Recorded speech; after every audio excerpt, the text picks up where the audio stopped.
You know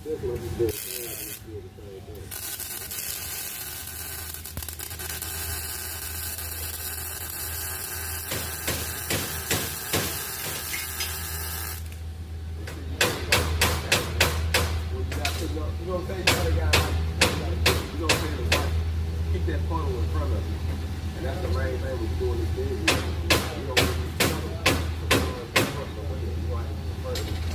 that's what you don't want. You want to keep it where the wires are staying on the top of it.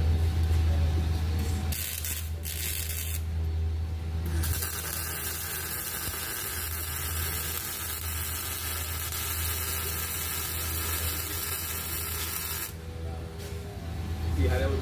I kept it there. I just kept it right on the top of it. As long as you do that, fine. But then again, if it's too hot, you can't control it.